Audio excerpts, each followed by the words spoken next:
Sinuses a little under the weather. Zack Primetime, Reeb. That would mean I'm your neighborhood-friendly coach, trainer, promoter, 43-year-old professional wrestler. Wrong way. Who gives a shit? I'm joined alongside my podcast partner, the 7-foot wrecking ball, Paul Isadora.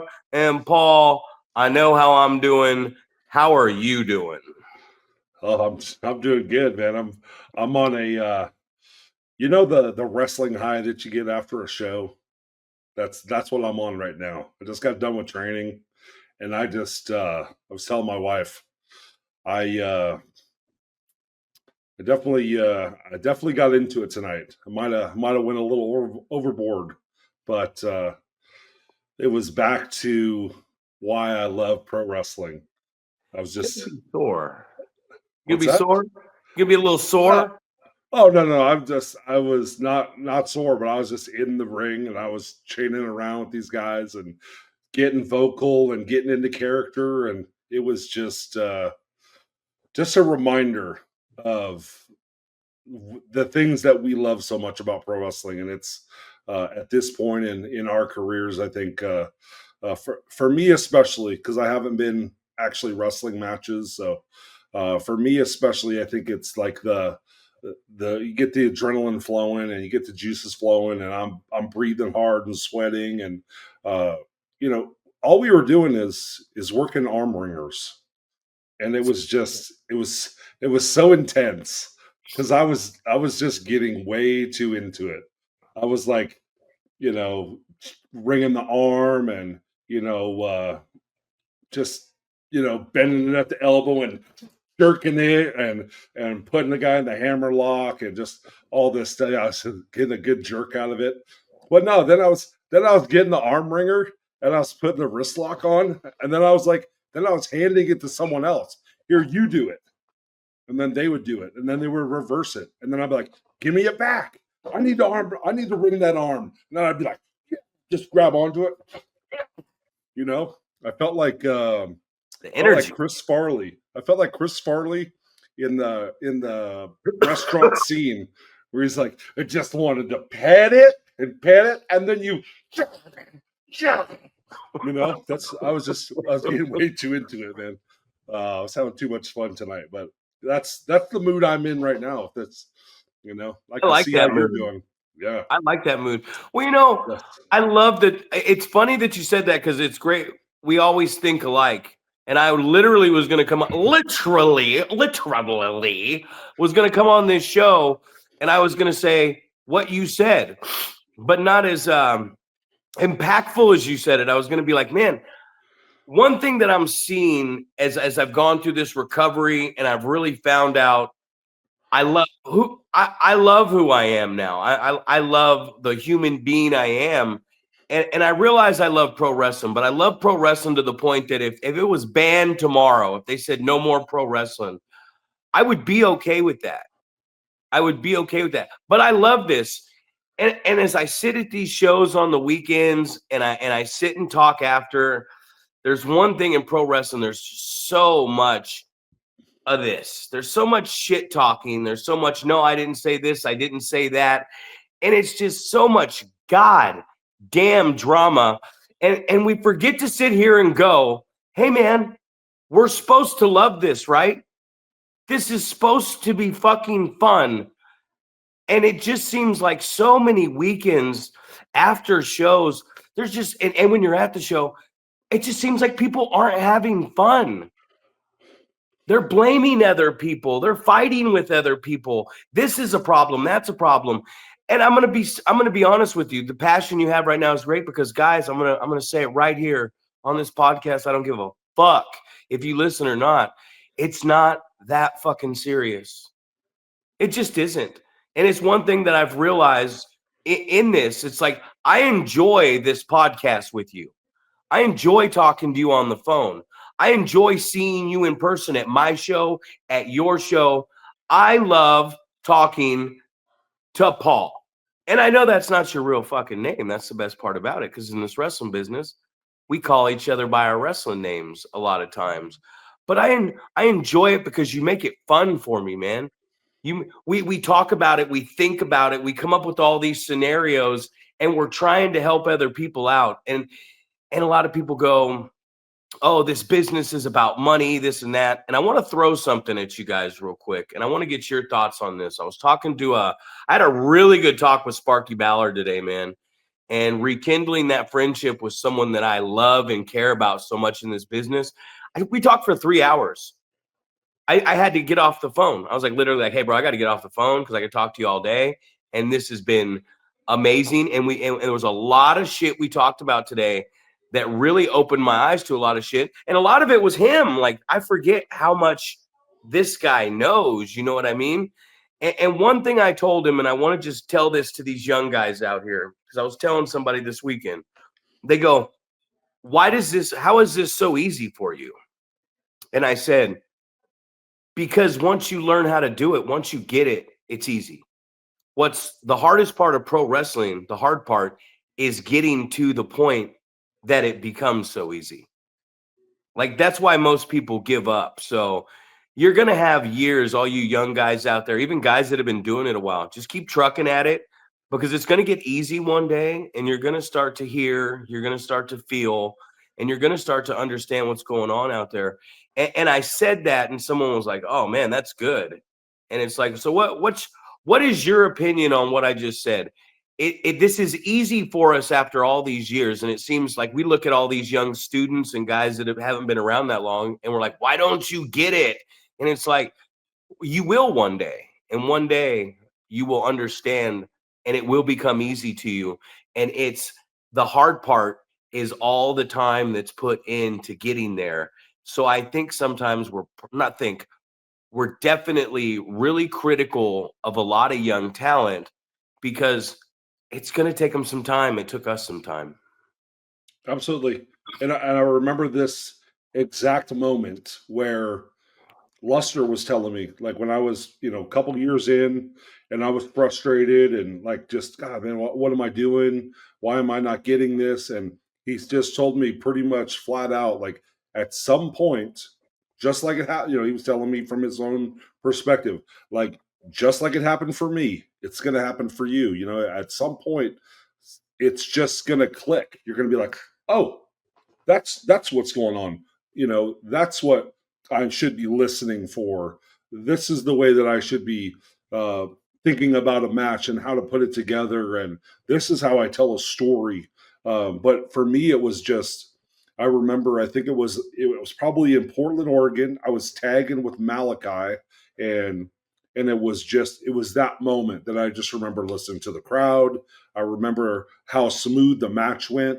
And it could have been the guys that we were wrestling. It could have been, the chemistry that him and I had just from training together and wrestling each other and all these different things. But I just remember it just be like, it was one of those nights where I was like, wow, man, like everything went the way it was supposed to go. And it just felt like I was seeing things differently than I had before.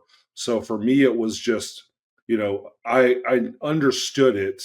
And, I think that had to be, I don't know, maybe 6, 7, 8 years in, where it finally clicked, where I was just like, okay, this is what these guys are talking about. Because I've talked before about car rides with Mustafa and things that he would say to us that made absolutely no sense. And you just shake your head and nod and smile and do all those things. But it just was the, I don't know, it just was, it didn't make sense at the time. So yeah, for me, it was just very much it clicking and it making sense, and then some of those things that people said to you in the past, you're going, that's what they meant by that. So I think it's one of those things, like just exactly what you just said, because we were experiencing it today. The guys are twisting the arm the wrong way, and I kept on going other way, guys, or stepping through for a hammerlock the wrong direction. It's like, dude, you gotta, step through the other way.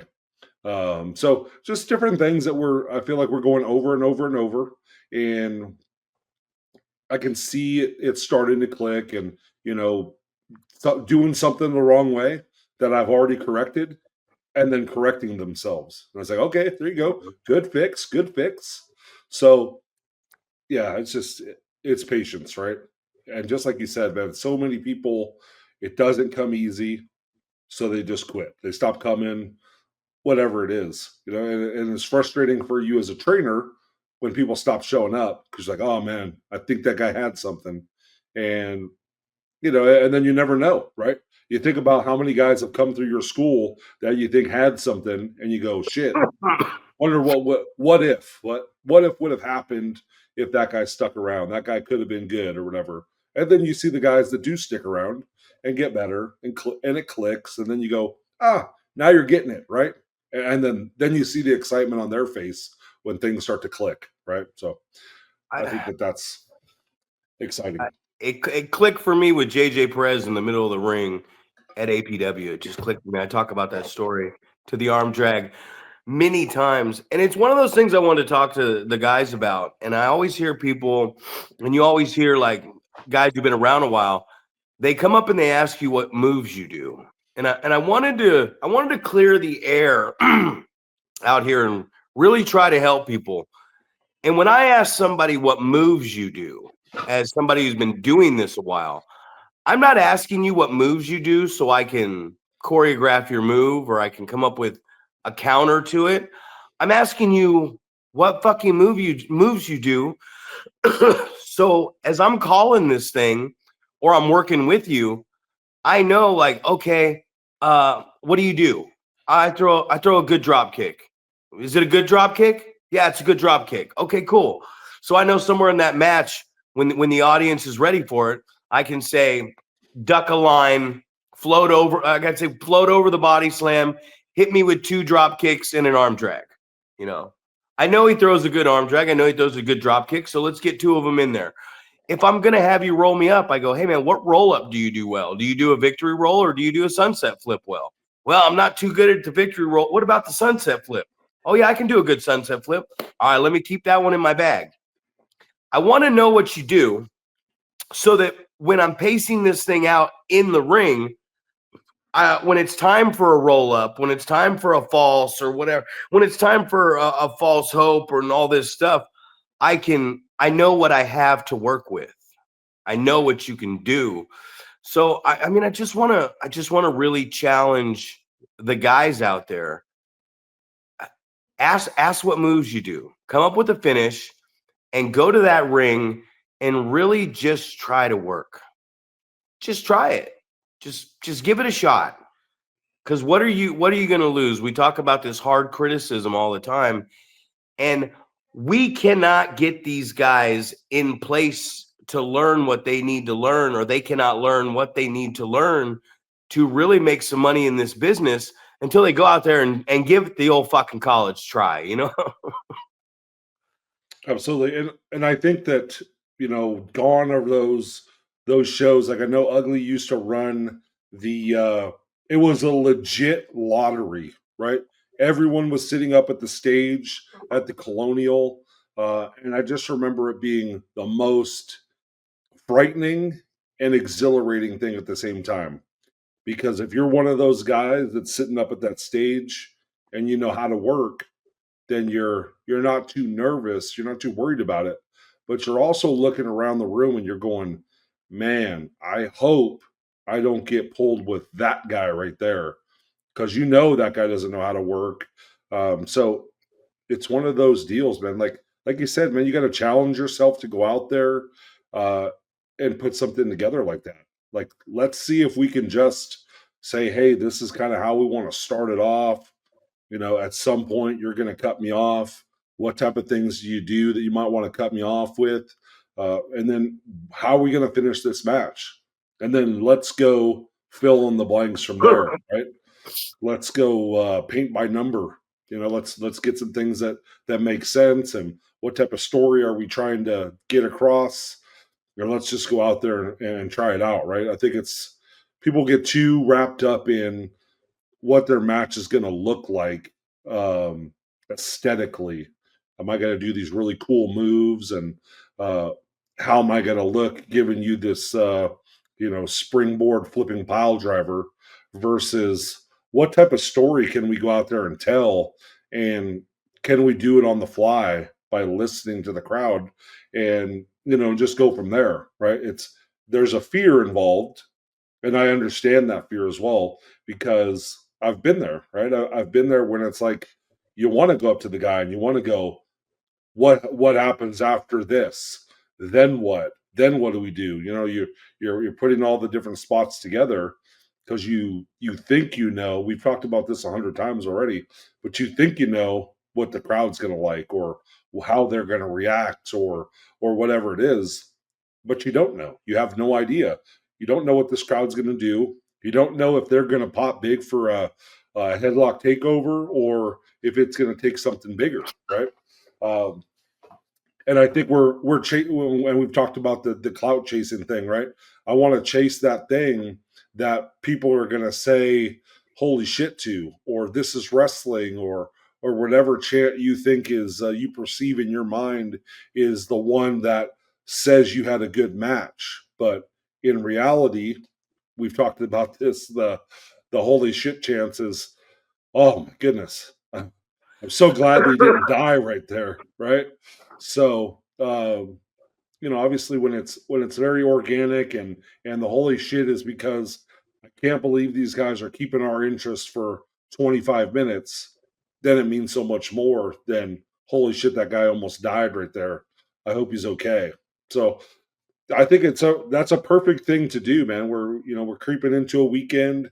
That would be a perfect thing to do this weekend, is go out there and see what you can do. See, can you go out there and like I always hear Stone Cold talk about, the put together the skeleton of the match. These are a few points. How can I get from the beginning of the match to the middle, and how can I get from the middle to the end? And let's fill in the blanks from there. 100%, man. And you said that word. You said fear, and fear is not a bad thing. Failure is not a bad thing. We cannot get to where we're going.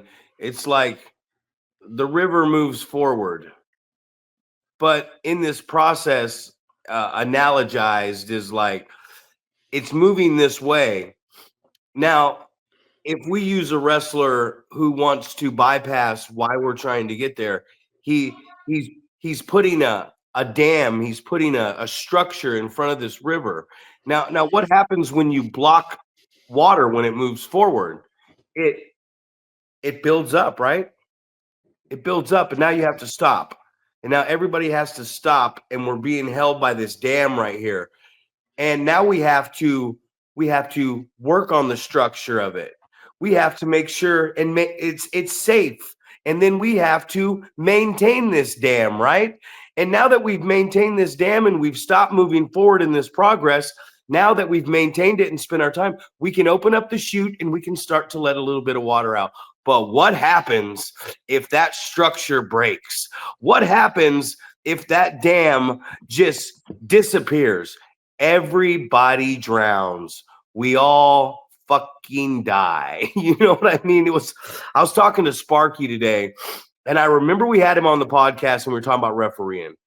And I remember we were talking about why it's important to check on the guy after a bump, be in better positioning. We were telling Larry, telling Karina, telling whoever would listen.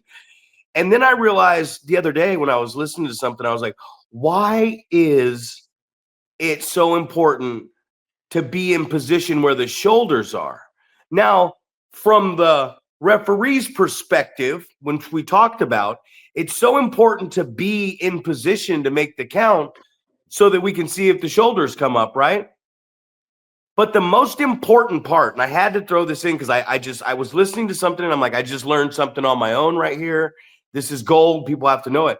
The reason that referee can't drop down 5 feet anywhere under our feet with a body covered over us is because we, as the wrestler, from our perspective, we have to be able to know what their cadence count is. We have to know when they're coming up and down so that we can look out our corner of our eyes and we can slip our shoulder up to make that near fall close, that 2 3/4. So if you're a referee who's dropping down out of position, whether you yell 1, 2, or I need you to be in the correct position so I can look and see through my peripheral vision, or even just look and see where your count is and how you're counting, so I know when I can kick out. If you're out of position, I can't figure out when I need to kick out. So I was sitting here and I was like, we covered a whole thing, and I was talking to Sparky and I asked him, I said, what is the importance of the referee being in position for the count? And he said, oh, so we can be there to see his shoulders. And I said, yes, you're right. But now what is the perspective from us as the wrestler? I need to look up and see that you're almost about to drop that hammer for 3 to throw my shoulder up. Because like I said, if I'm being covered and you're down at my feet and you can't see my shoulders, guess what I can't see? I can't fucking see you counting. So I just wanted to bring that up, man. I thought that was such a vital thing. There's so many things I wanted to talk about for like outside people, like managers, right? I was talking to Sparky, and there was some interference on the last show, and he was really good today.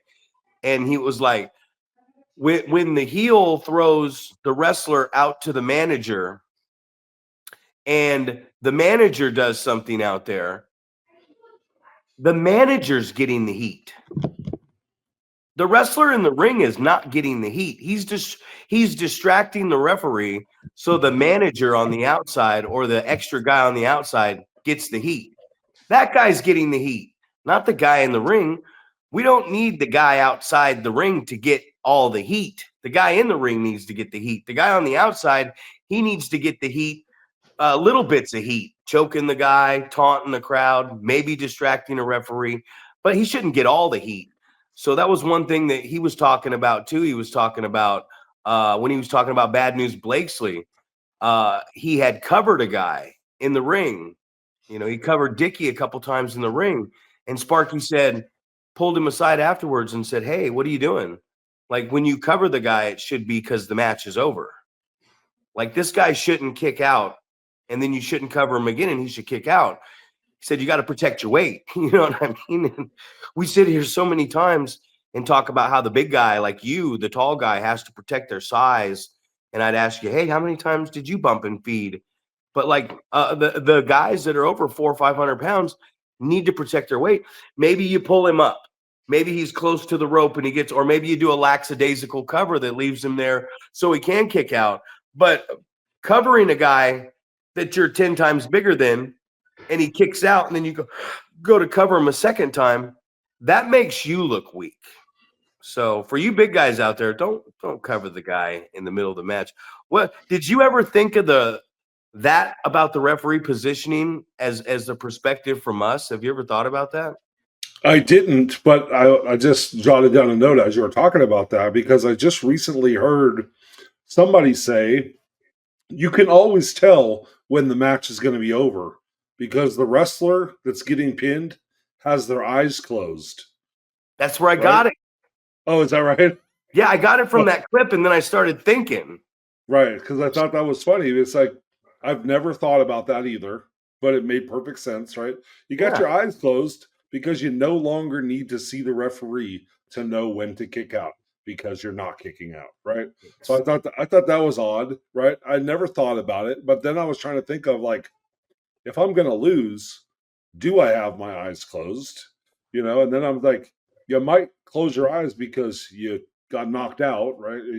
You took a blow that rung your bell, and you know you're out of it. So, but I did think that was interesting, and yeah, so that makes perfect sense. Why another reason that the referee would be close to your shoulders, so they're in your peripheral vision, so you can kick out when you need to. But yeah, I thought that was, you talked about a dam as well, which makes me think about water is going to find the path of least resistance, and I feel like we have a lot of, we've talked about, I feel like we talked about this in the past as well, but the path of least resistance when it comes to the wrestling promotions you're going to work for, the training school you're going to go to. I feel like so many people want to take that easy way out, right? I'm going to go to a school where Zach's not going to rub my dick in the dirt all the time and expect a high level out of me and go over something over and over and not let me slide, right? I'm going to go somewhere else because I want somebody to just, train me for 6 months and kick me in the ass and say, all right, man, go out there and get you some bookings. And then you end up going to some of these promotions that have the same perspective, right? It's like, oh, well, we're going to have our 6 or 7 matches. Doesn't matter if they're that good because we all love pro wrestling and we just want to tell our friends that we're pro wrestlers and come to this show and see me do my pro wrestling thing, even though I'm not very good at it or the card's not going to be very good or the show's not very professional. So I think we definitely have that. But I thought it was funny. You were talking about and I noticed it a bunch of times during the show, uh, about the outside person, whether they're going to try to get some heat on the outside. And Sparky talked about, he even called it the head hook, right? I'd never heard the term before, but as soon as he said it, it made perfect sense, right? You're grabbing a hold of the referee and you're hooking his head with your arm and like, come over here, right? Instead of, like you just said, you choke the guy on the ropes, you back up. The referee turns his back to the action to reprimand you for what you were just doing and telling you that that's not okay to do that, right? And then you can talk to him as long as you need to until the person's done doing whatever they're doing on the outside. And then I wanted to ask you this question. What is your perspective of how long somebody on the outside should double team, whatever? If it's a double team situation, if it's your manager interfering on your behalf, how long should that go on as far as a time period, like amount of seconds or minutes or Very whatever? subtle. Right. So Very this is subtle. It needs to here's be done so subtle that you need to get back into your position that the referee saw you at originally. It's just real quick, get back into position and turn around and look at the crowd and start doing this stuff and smiling and act. So when he turns back around, he never even sees you out of the position. Like if you are out of position, like if I'm leaning on the apron over here, or I'm on this side of the stairs as the manager or whatever, and the guy gets chucked out to me or is hanging over the ropes, and I'm doing too much now the guy in the ring looks like a fucking moron because he's like, "Hey, buddy, how are you doing today? Did you get the chicken fried steak or the chicken and the waffles at IHOP?" No, it's subtle. Bam. And then I go back and I'm just chilling right there. So when the ref turns around real quick, like, "What are you doing? Get off of me." And he turns around, even if the guy's still selling, the audience is over here going, "That piece of shit, come on, ref." And the ref's like, "What?" The ref should be able to interact with the audience just as well, too. The ref should be like, "What are you guys saying?" And the manager's over in position like, "I didn't do nothing." Because the cheating works just the same way for the manager as it should for them. It's cheap. Right. I heard It's I a heard cheap someone shot. say I heard someone say you should cheat no longer than the 5 count a referee would generally give you, right? So use that type of um I don't know, use that as kind of your frame of reference, For right? The sure. referee gives a 5 count. If you can cheat and then do like you said, back to wherever you were standing, whatever, jaw jacking with the fans, whatever you were doing prior to the referee turning his back on you. So the referee turns back around, you're in the exact same spot, standing Same there, spot. or giving the referee or giving the fans a load of shit or whatever. I think that's a good frame of reference You shouldn't because be you shouldn't be walking around the wrestler. right. Should I be just standing I over by him. Oh, duh! What did I do? I like that. There's positioning for him too. You know what I yeah mean? I heard. I was listening to like these little things I listen to online sometimes. So I was listening to Swerve Strickland, and he said when he first came to AEW, they were in catering and like Billy Gunn, Mark Henry, Big Show. The old cats were sitting around catering just talking. And one thing he heard was the reason Vince loved John Cena, because out of all these wrestlers, John Cena was the one wrestler who actually went up to Vince and said, "Hey, what are you looking for tonight?" And Vince would tell him, he said, "All right, I'm going to give you exactly what you're looking for. I'm not going into business for myself. I'm not going to try to fit in my own stuff. I'm going to do my best to give you what you want." And that's what John would do. And he would go out there, and as soon as he came back through the curtain, Vince would have his headset on in the gorilla position. He'd walk up and, "Was that good?" And Vince, "Yeah, good." If it wasn't, he'd tell him what it was. And he did that every night. And I get here and I see a lot of wrestlers that they want your feedback as the promoter, but they don't want to listen to what you want as a promoter. And I say this a lot because they go out there and they do what they want to do. And we get that at all these shows. I see it at your show. It definitely happens at my show. I've seen it everywhere I go. And we talk about, don't choreograph the match or whatever. But there's this, like we said, there's a skeleton of the match, right? We're putting this thing together. So as a promoter and one that's been doing it for a very long time, and as a guy that worked for other promotions, like when I was at APW, I didn't say shit for the first year or so I was there. I talked to Roland, "What's up? How you doing?" Same with Gabe. We had conversations if they asked me what I thought of, but I never spoke to them until they asked for my opinion. And once they opened that door with me and they said, "Hey, what do you think about this? What do you think about that? Hey, come to one of these meetings. Come on over to the house. Let's hang out this weekend if you're free." Once they opened the door to me and became willing to say, "Hey, we'd like to know what you think about this stuff," that's when I became very active and very vocal with those guys about a lot of stuff. And we are in this era right now where these kids are just so comfortable just coming up to us, the owner, the promoter, or whatever, and saying, "Hey, can I do this? I'd like to do that. What do you think if I?" What they want to do what they want to do, and it's like, go up to the promoter and ask him what he wants out of you. Like, that's pretty cut and dry right there. If I'm working for someone, that's what I did when I started. And I heard that story about Cena, and I was like, checks out, makes sense. If I'm working for you, we on the other hand talk about your show and a lot of stuff, so we already know going in. But when I'm talking to you about it, I'm asking you what you would like to see out of this. So then I go, "Okay, this is what Paul wants to see. We've talked about it.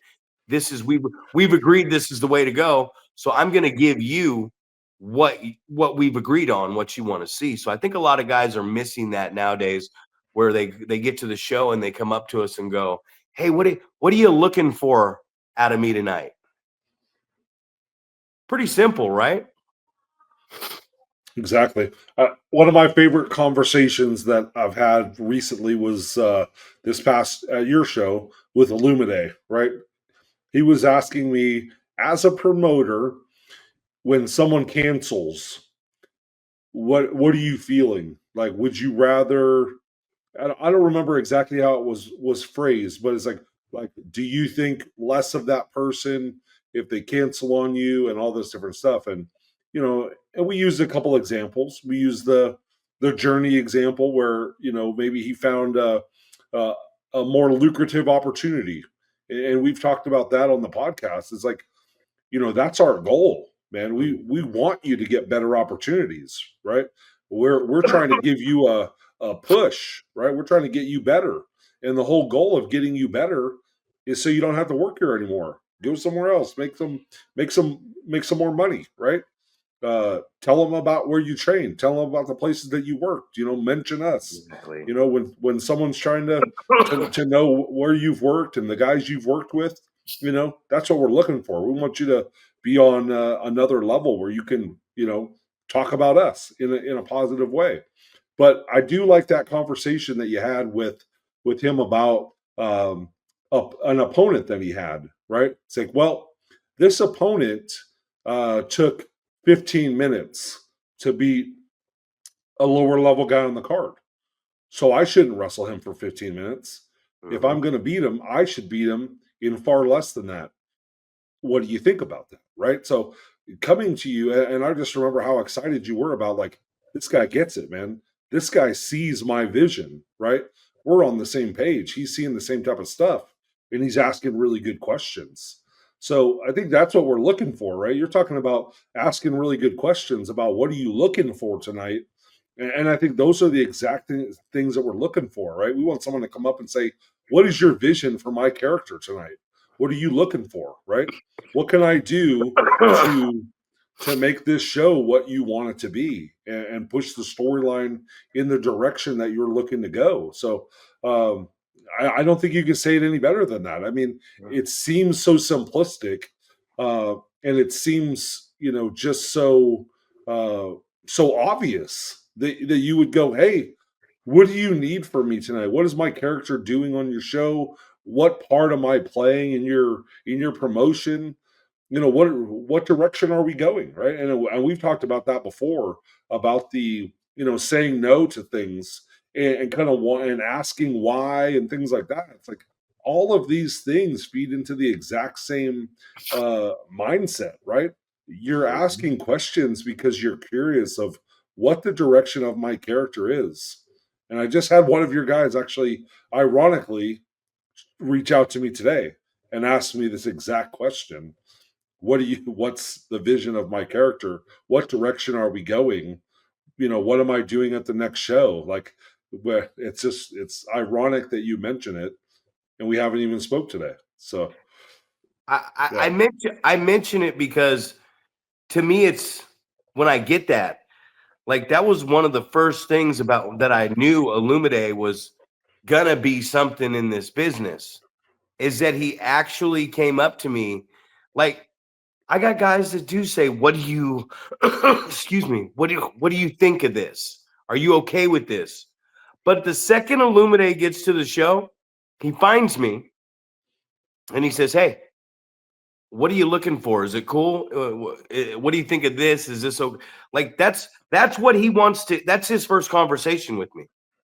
It's not, oh, hi, okay, I gotta go shake 20 other hands that I'm gonna see them in 100 times today, so I better go do what? Oh, hello. It's the courteous thing to.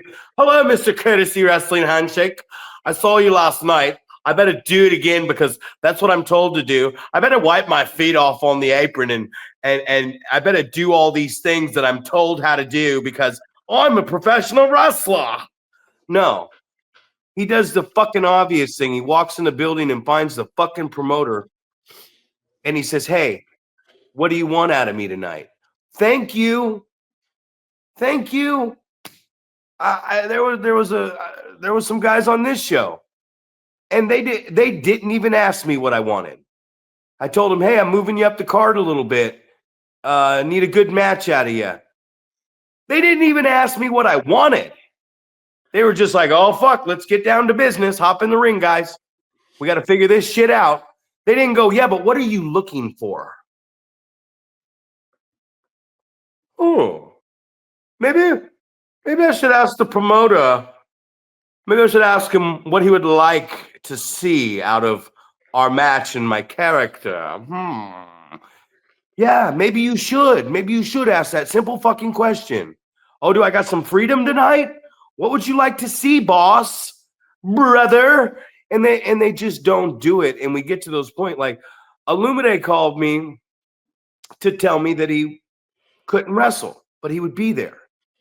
Which, god damn it, man, that guy is just the nicest guy in the world. You know what I mean? Like, that's just a nice guy, man. If anybody has a bad word to say about him, fuck you. You're a piece of shit in my eyes. Just a sweetheart. But he called me and told me he was hurt. And my mind wasn't like, oh, darn it, you son of a biscuit. You ain't coming to the show. I was like, oh, shit. I'm like, oh, we can get more sympathy out of you being injured. And your opponent, he's the heel. He could take the belt. He thinks he's a champion. But you get to pick a replacement. And I was like, man, there's so much. And then I was like, man, this is awesome. And I'm like, sorry, brother. I'm not happy that you're hurt. And I'm not happy that you can't wrestle on the show at all. It's just what people don't realize is a lot of times when somebody can't make it or somebody gets hurt, it makes it better. And here's the reason why it makes it better. Because it gives a heel an opportunity. It gives a babyface an opportunity. It gives the guy who got injured, if he did, an opportunity to come back even bigger. It gives guys a chance to matter on a show. And most importantly, it gives someone in that fucking locker room that would beg, that would bleed, that would do anything. They'd put their dick on the canvas and let you hit it with a fucking hammer just to get on the fucking card. And they're out there, and now you have somebody who wants to do it. And that's the secret right there. I've heard people say, oh, well, this guy sucks at this guy sucks at that. I'm like, he's openly said he doesn't want to do this, right? Or he doesn't like this. So it's not a bad thing. Let him try something he likes. Because guess what? I know as a wrestler, and I know you do too. If I'm into what I'm doing, I'm going to go out there and I'm going to have a good time with it. And I'm going to give 100% everything I got into this and believe it because I want to do it. If you don't want to do something, it's not going to be very good. You know what I mean? Like, I want, as I'm looking for a wife in my future, I don't want a girl that just likes to give a blowjob. I want a girl that loves to give a blowjob.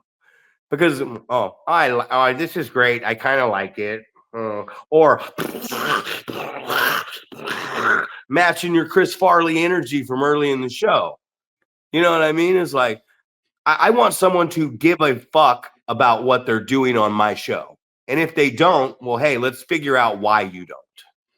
Absolutely, and I know that we're getting back to Illumide. This conversation was exactly like we're having right now, and it was like, you're giving other people opportunity to be on this card, and I think about, and that's exactly what I told them about the people that, if someone cancels on our show, it's the same thing. It's there's a spot now for someone else to jump in there, and we've talked about, like, in the past, it's like, hey, what happened to this guy? It's like, oh, well, he canceled on us this one time. We put someone else in there, and they took the ball and ran with it. It was a lot of the times the cancellations end up turning into something potentially better, right? It might be better. It might be different. It might be something that you go, oh shit, I didn't see it like this. But now that this guy's on there, uh, you have something else that you can run with, right? And I think the Sergio Santana is the perfect example, right? Fills in for someone, and then you go, shit, man, this guy's really good. I think I'm going to keep using him, right? So, and then next thing you know, it's like, well, what happened to such and such? Oh man, I haven't even thought about him because this guy came in and took that spot, and now we can do something with this guy. So I definitely, you hate to see cancellations, especially when it's injury related. But it's one of those things, like, you always see the card subject to change, and that was a point that I made to Illumide, was like, hey, you have the card subject to change for a reason, and it's because this is pro wrestling. It's not ballet. People get hurt, things happen. Most of us have just a regular job. Sometimes you have to work overtime, whatever. Things get in the way sometimes. And if we can be flexible and we can take, some of these opportunities, especially like when we're giving opportunities to other people that you're not generally using, they're just going to be there, right? I don't know how many times that's happened. Somebody just happens to be at your show. They're coming through town. They're traveling with somebody else. They want to watch. They're there to watch someone else wrestle. Whatever it is, a lot of the times those are kind of the best fill-ins. Like, oh, this guy's already here, got his gear, and willing to work. So I like those situations. If you're always a little bit flexible and you can kind of figure it out, a lot of times it turns out in a positive way. I think that needs to be name of a show, calling it Card Subject to Change. Put the put the stamp on it. I'm going to copyright it. Card subject to change. And we put Stone Cold Steve Austin on it. Sell all the tickets, but the show is called Card Subject to Change, and we're all good from there. You're talking about Sergio at our show, man. That pre-show match, God, it was just a total milk match. That's what I called it. I was in the back. I'm like, this is going to be one hell of a milk match because you got this guy coming out and just getting so much fucking heat on a microphone. He's not doing anything, so he's not even doing any moves. And then you get coming out to a nice pop, Ethan Reno, and he's doing this.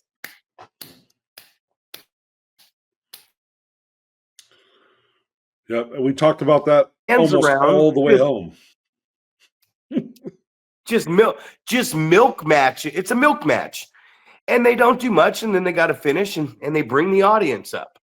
And that's what I was talking about, the perfect pre-show match. Motherfuckers didn't go outside the ring. They didn't go up the top rope. They didn't go up the middle rope. They did one big move at the end. They milked the shit out of the audience. They got them going. They did a couple. Does the chop work? Does the forearm work? How are the crowd reacting to the buckle tonight? Let's hear a bump. Okay, good. Go home. Get out of here. Somebody held their watch up. Okay, we sent him out there at 6:45 pre-show. I said, I want this shit done by 7 o'clock. I am not lying to you about this, and I will find out who it was in the locker. It might have been Manny. It might have been Rick. But when the match ended, someone looked at an actual watch or a phone. I forget which one. Could have been a phone. And they showed it to me and said, 6:59. And I said, holy shit. That guy, man. That guy's good. You know what I mean? And I don't care if he ever even bumps or goes off the ground. Wow, man. Thank you. Thank you for going out there, because what do we say that opening match? The first match ain't always the opener, that pre-show. That pre-show is important too. But what do we always say? What is that first match for? To do what? It's just to gauge the crowd. Yeah, it's like what's working. Yeah, feel them out, warm them up, whatever you want to say. Like, let's let the, I always like, I'm sitting there and I'm watching these people come into the building, right? Because the doors open at 6:30. The show starts at 7. So people are like, oh, well, nothing's going to happen until 7. So they're coming in, at 10 till or something, and they're going, oh, shit, I'm missing something. So you see these people like rushing to their seat so they can sit down and watch what's going on. And I was of the same category. I remember as that match ended, I did that. Looked at the watch, and I was like, dude, they were like right on time. I was like, dude, it couldn't have gotten any better. And then me and Doc are over there going, where's the ring announcer? Where's he at? Is he on his way out here? Because 7 o'clock is here, and the first match is about to start. So yeah, it couldn't have got timed any better, man. That's one thing I noticed was, and it was the difference between like when Buck he was more of a host of the show, and then Buck talked in between the matches and on the way to the ring, and there was never a dull moment. And I think I sent someone out there to say, hey, because there was like a minute lag in the middle of the match, and and Bay wasn't saying nothing about anything coming up, to school, the next show, the concession stand, nothing. So there's just this dead silence going on, and that can kill you, man. That dead silence can kill you outright right there. There was a lot of stuff, man, and one thing I'm looking at is, like, today I was looking at the internet and I saw the Roman Reigns, Seth Rollins, CM Punk 3-way, right? And I just remember a time when wrestling was great, where if we thought something was going to happen, like Paul Heyman leaving the building with Seth Rollins, because if you really think about that match, Seth Rollins needs that win, and Paul Heyman has done so much for CM Punk, Brock Lesnar, Roman Reigns. Those guys don't need that anymore. They already got it and already got elevated because of it. Rollins needs that. But I just remember back in the day, if we thought we were going to think of something, we would talk to amongst ourselves about it. And now with the internet, they're making AI. Fans can just make AI graphics and change stuff around. So something that should be a surprise in wrestling is no longer a surprise if it happens, because everybody's already fucking talking about it, man. It's like people love the spoiler alerts. And I just love the idea of at these shows doing things that the audience doesn't expect. You know what I mean? Like everybody, that's what I loved about this last show was when I was talking to Sparky again, he said, what I really liked was Dickie had this he won a rumble, you know what I mean? Dickie won a rumble. He had gone through some stuff to get to this point because he reffed my match with Dickie in October. So he had followed the Dickie Dakin storyline all the way up into this point, and then now here's Dickie, and maybe he's going to win. We think he might win, but we don't know if he's not going to win. Can he beat this guy? And then he catches him in that ankle lock at the end, and the verbal give up happens, and Spark calls for the bell, but there was the Chico got hit with the scepter or the cane or whatever, the wizardry beforehand, and it's like, man, you thought he won, and he didn't. But you thought he was going to win because he won the fucking Rumble. You know what I mean? Right. And there's a story to it. Of course, like it's always great when you have that. Obviously he won the Rumble because they want him to win the title, right? The fans think that they know what's going on, and then when it doesn't happen, it's like, oh shit, what happened there? It reminds me of I was wrestling at SPW. I was wrestling Bobby Hart, who was the champion. He broke his wrist in the match and lost to me via countout. But the title hasn't changed hands. But they decided the next month what they were going to do is they were going to have a battle royal, and the winner of that battle royal was going to wrestle me for the championship. Whoever won, it's the title's held up, and Samurai wins, and everyone knew this is Samurai's company, right? He wins. He wins matches. He's going to put the title on himself. The match goes the way it goes, and I end up winning, and the crowd is like completely silent, just in shock. What just happened? Because it's like, no, this isn't the way that this is supposed to go. This is Samurai's company. He's going to be the champ.